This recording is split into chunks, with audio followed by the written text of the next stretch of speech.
Buenos días, Ecomundo, ojalá 4RD, jueves 4 de febrero del 2016. En el día de ayer, las bolsas de Wall Street cerraron en terreno mixto gracias a un repunte del crudo y el Dow Jones de Industriales, su principal indicador, se incrementó un 1,13%, mientras el selectivo Standard & Poor's 500 se incrementó un 0,50%, mientras el índice compuesto de Nasdaq se redujo un 0,28%. Mientras el petróleo de Texas tuvo un rebote de incremento de 8,03% hasta 32,28%, coincidiendo con una depreciación del dólar estadounidense que perdió valor frente a las monedas.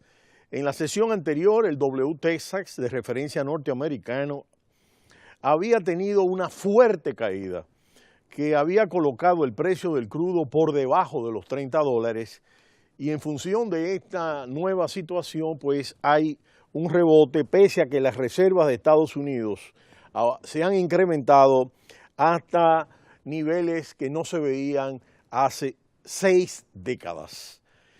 Y toda esta situación benefició este incremento, dada la depreciación del dólar de 1,6% frente al euro, lo que puede reducir la factura energética de los importadores de petróleo. Es decir, al desvalorizarse el dólar, pues la factura de petróleo pues se hace más barata para los que tienen que comprar en dólares, además de la fuerte bajada que había tenido. Mientras el crudo Brent se disparó 7,09% hasta 35,04%, con toda esta situación nebulosa en torno al posible encuentro de la OPEP que muchos analistas no ven como una salida que pueda tener una repercusión significativa en el mercado. Mientras tanto, Venezuela compra crudo por primera vez en los Estados Unidos y es importante cómo esta compañía estatal PDVSA tuvo que importar en enero pasado un cargamento de 550,000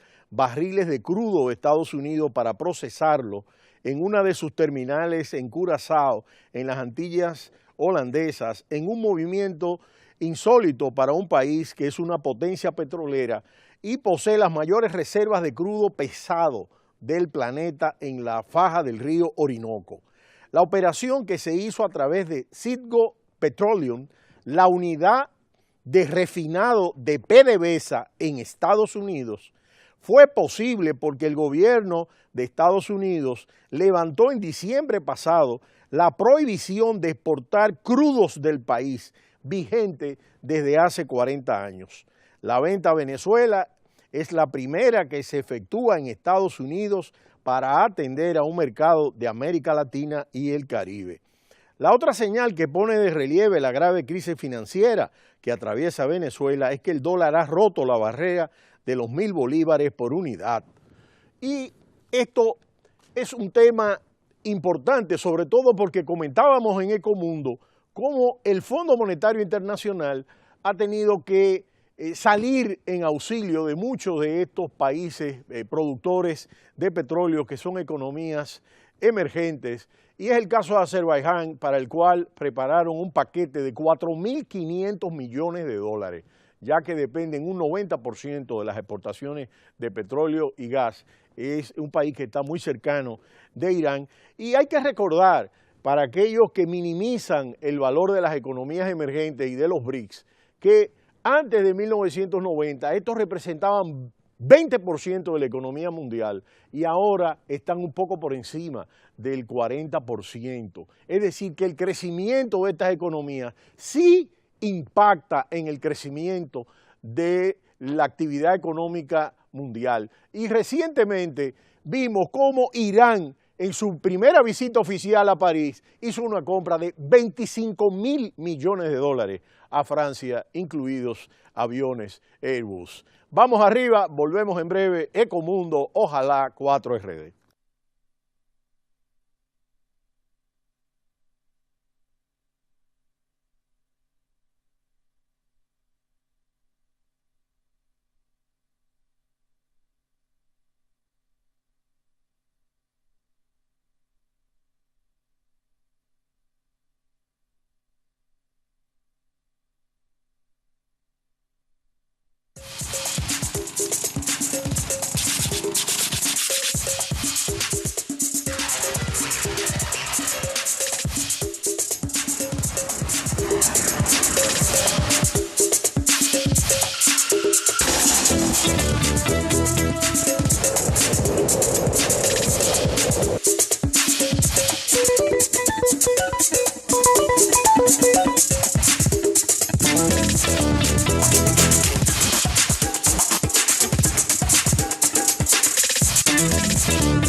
ayer en Ecomundo veíamos las caídas de bolsa de ExxonMobil, de British Petroleum, de Statoil, la empresa rusa, de Eni, la empresa italiana de petróleo, de empresas importantes que son firmas cimeras en la cotización bursátil, con valores bursátil muy grandes, pues han entrado en una situación difícil.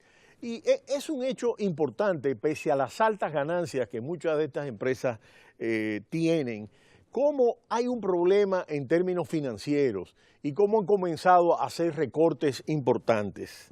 BlackRock, que es una firma especializada en el mercado petrolero, alertaba con una reunión de inversores que hasta 400 compañías energéticas podrían no sobrevivir debido a que los precios del petróleo no son suficientemente altos como para cumplir sus deudas, de acuerdo a Bloomberg. Y en este sentido, los seguros de impago de las 10 mayores petroleras del sector del mundo se han duplicado desde julio. Es decir, los seguros de impago. Es decir, aquí hay un problema de exposición a la banca, que vamos a continuar comentando en Ecomundo, y de exposición de impago a los bonos soberanos. Y en la primera preocupación que se observa es en el caso de Venezuela, que puede ser un candidato probable de impago. Y ya vemos al Fondo Monetario Internacional cómo va ahí. En el caso de la banca francesa es la más expuesta a esta situación, aunque tenemos que decir que a diferencia de la crisis del 98-99, pues hay más probabilidades que sea con deuda soberana que en el caso de los bancos. Por otro lado, una de las cosas que estamos viendo en la salida de este año 2016 es que el oro vuelve a ser cobijo en las carteras de los fondos de inversión, aunque con una serie de debilidades importantes que vamos a notar. En el año 2015, como hemos anotado en Ecomundo, no fue un buen año para el oro.